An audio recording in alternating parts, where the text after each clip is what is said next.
Hey guys, how's it going? It's Kayla here, and I'm driving slowly on the way. So I wanted to pop in briefly, since I'm stuck in really slow traffic.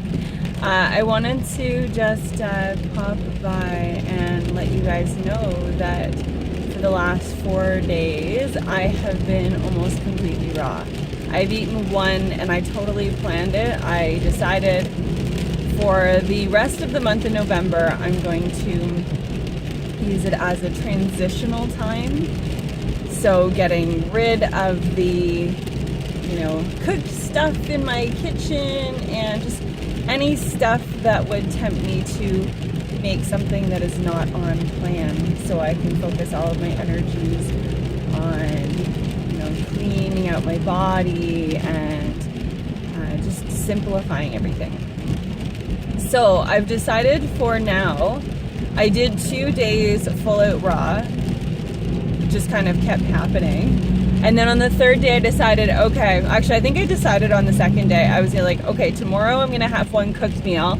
And it'd be like, I'm not eating 3 square meals a day, but if I was eating like 3 square meals a day, it's like eating cooked like 10% of the time.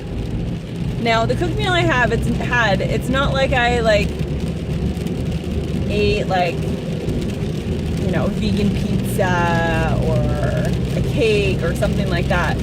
I did a can of chickpeas, 2 stalks of celery, a huge handful of cilantro, and I mixed it all together with some Just mayo, vegan mayo, because I bought the Just mayo when I crossed the border maybe like a month ago, and part of me just wanted to have it.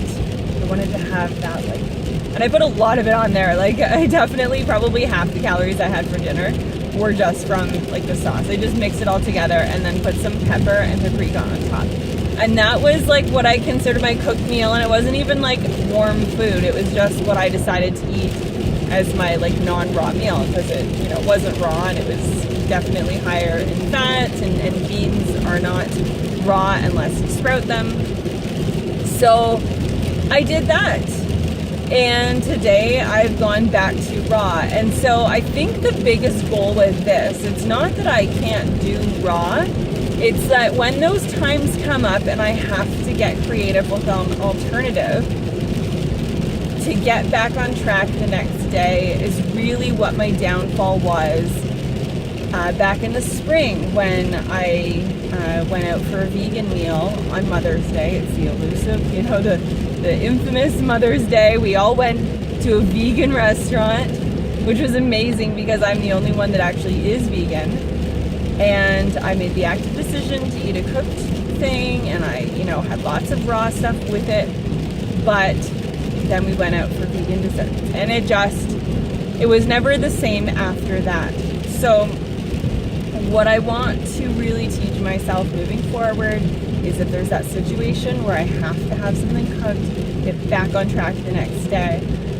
I've been kind of on this journey for a long time, and for anyone that's tried to cut out a food and then reintroduce it and you realize your body still reacts to it, don't pretend that you're invincible, because you're not. For so many times, I've been gluten-free for almost a decade now, and so many times I tried to reincorporate it because I thought, oh, my body's healed now. I can, start to have fun with this food. No, I'm having lots of fun with food.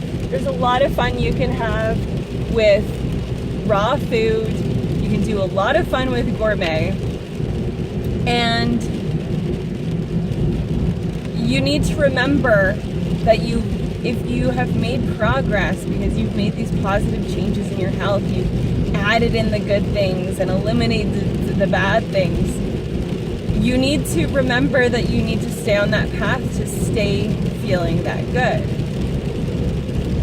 And maybe once in a while you dabble, but you have to get back on track. You can't let yourself go crazy.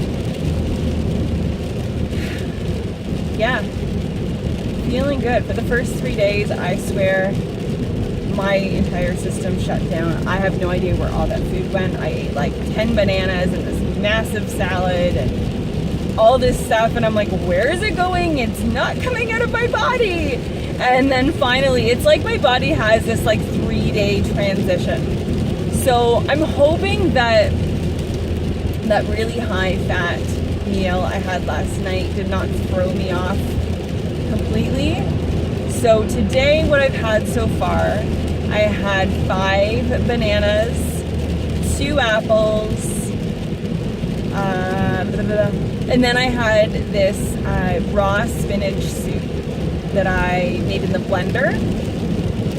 So I had a ton of greens. It's from actually Anthony Williams' most recent book, The Thyroid Healing. And I haven't actually read the book yet, but I flipped to the recipes just for a little bit of inspiration. So it had, what did it have in it? 1 whole orange, 1.5 cups of cherry tomatoes. It had a whole whack load of spinach, garlic, basil. Avocado is optional. I have some avocados that have to be used up, so I put half an avocado in that, and I'm gonna have half an avocado in my dinner when I get home from work tonight. That was like simple and super delicious. And I blended it so it kind of was warm, but it was definitely not hot. But I've never eaten like a blended soup like that. Like well, I've had like blended soups, but a raw soup was like the first raw soup I've ever made. And I was just watching YouTube videos, and all of a sudden the whole thing was gone. It was like a savory smoothie bowl, kind of. Yeah, it's pretty awesome. I would do that again. So, what else? Yeah, so I'm getting like, today is like totally raw, and I'm making a big salad again tonight. So if you watched my last video, that salad from Ellen Fisher's book, I'm going to make that one again because it's like my favorite thing. That dressing and just straight up like tahini lemon dressing, I could put everything coated in those and be good for the rest of my life. Yeah, it's getting dark, hey? Make sure that this tripod doesn't tip over. So I think I'm gonna stop at that and just give you that little update. I hope you guys are doing awesome. I'm doing awesome. I had no idea that I was gonna go raw. If you're still watching, I'm gonna let you know in my next video, because right now is like not the right time to introduce this, but why I'm going raw and why I'm finding all of a sudden so much success with it, I'm going to share in my next video. So, I'm gonna go, because I'm in the city again, and I'll talk to you guys later. Bye!